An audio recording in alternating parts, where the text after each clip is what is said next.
Hey there YouTube, this is SJM4306 and yeah, so I finally surpassed, after a couple years of my YouTube channel being up, finally surpassed 200 viewers, so big thumbs up. Thank you guys, I really appreciate you guys watching my videos. And so, this brings me to my newest, I guess you could call it a project for the day, is I have my old Skeleton Clear Game Boy Pocket, and there's a problem with it. I removed the rear polarizer, so I can do a double inversion, a biversion, or bivert, or whatever they call it these days. And so I have this, is an electroluminescent panel. So I'm using that for its backlight. If you turn it on, give me a second, the cable's not plugged in right. Okay, here we go. So it's on. You could see, well, I don't know if you can, one of the lines is dead now, because I probably flexed this board, the connector at the bottom there just a little bit too much, but everything else is perfect beyond that. So I'm very irritated about that. I can't just let that go. I do have a spare screen, but I want to see if I can fix this guy up. So we are going to see if we can clear up that missing line there now. Turn this guy off. I love EL backlights. Just got this off eBay, the inverter, and then there's a larger panel, and then I just cut it down to size. But doesn't mean anything if you can't get the screen to work properly.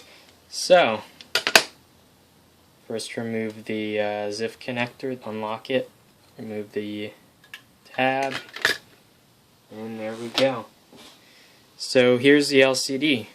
So I removed, as I said, the polarizing filter. This is just a spare one I pulled from something else. And yeah, so let me get set up. I don't want to scratch the screen. So I'll be back in a second. Okay, so that's better. Now the thing is, this is not a how-to. I've read some people doing this before. I'm going to give it a try because I find that unacceptable, having that flaw there. So, switch on my soldering iron. Hopefully this works. If not, I already ordered another Game Boy Pocket off eBay that has something else wrong with it, so I can use the screen from that one, but hopefully this will clear up.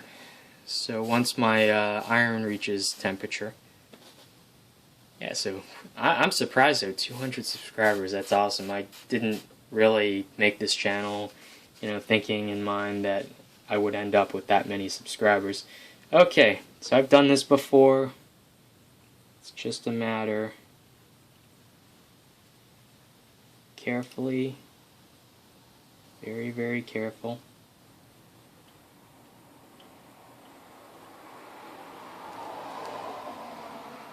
Separating it. Helps sometimes to put a little solder.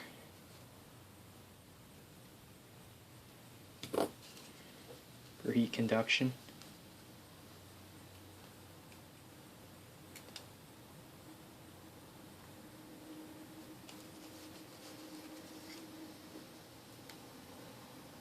I can always pull it off later.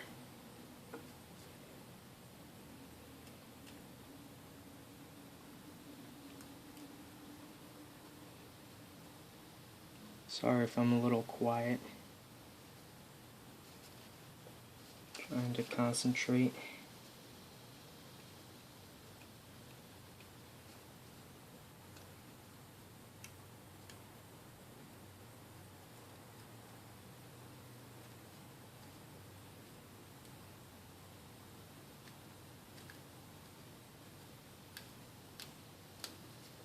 And there. Now I just gotta go through, clean up pads.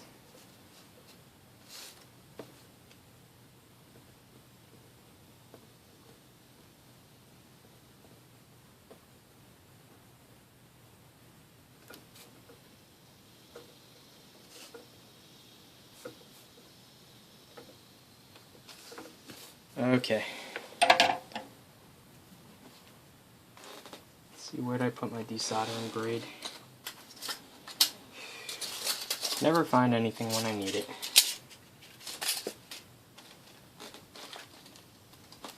Don't tell me I ran out. Here.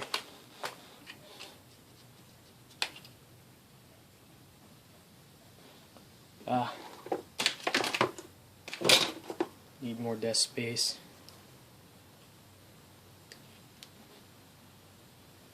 Yeah. Trash.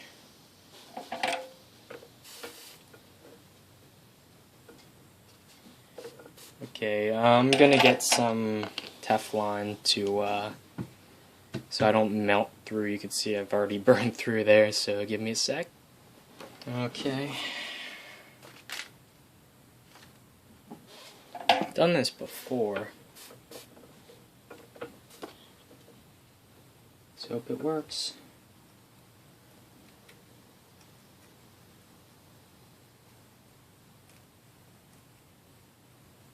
I have to add a little bit of solder.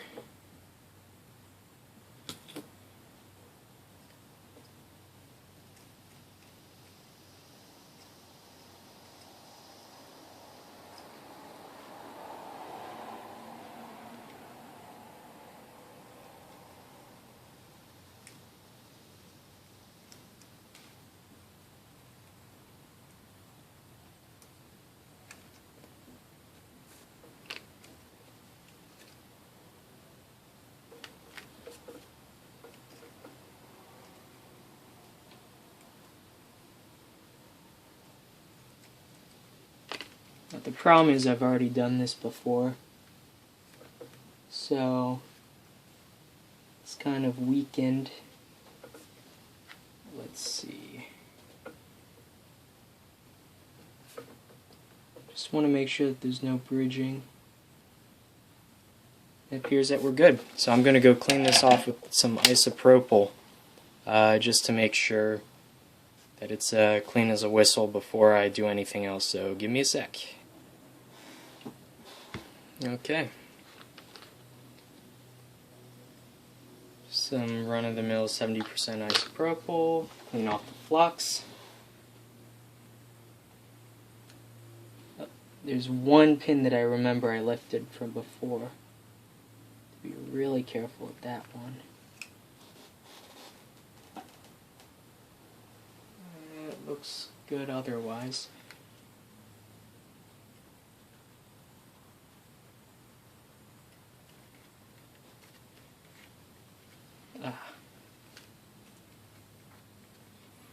I have to add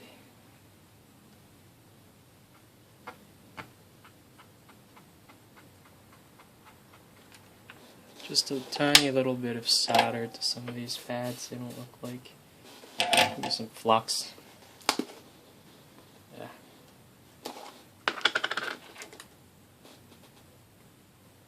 Just my jar of flux I got from Radio Shack like 10 years ago or something. This stuff really doesn't go bad.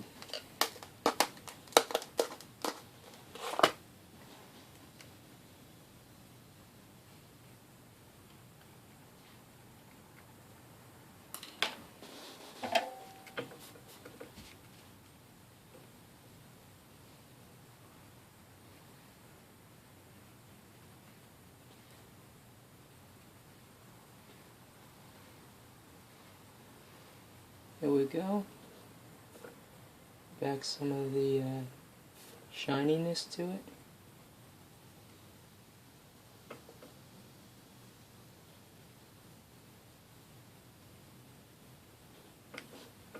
Should be good enough. Okay, now for the main part that is gonna make me really nervous after I get all these stuff off from here. So you saw the line was somewhere there, so it's somewhere on this side. So what I'm gonna need to do is ensure that this doesn't keep floundering up. And so, sorry this is a little impromptu. From what I've read, some people suggested getting a little bit of solder on the end for heat conduction.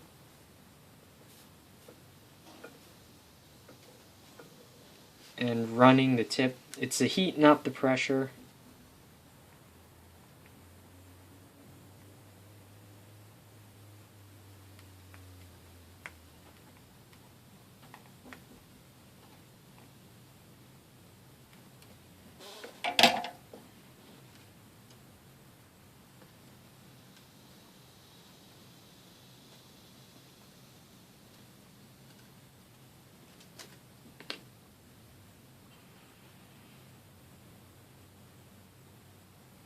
I could see a little imperfection.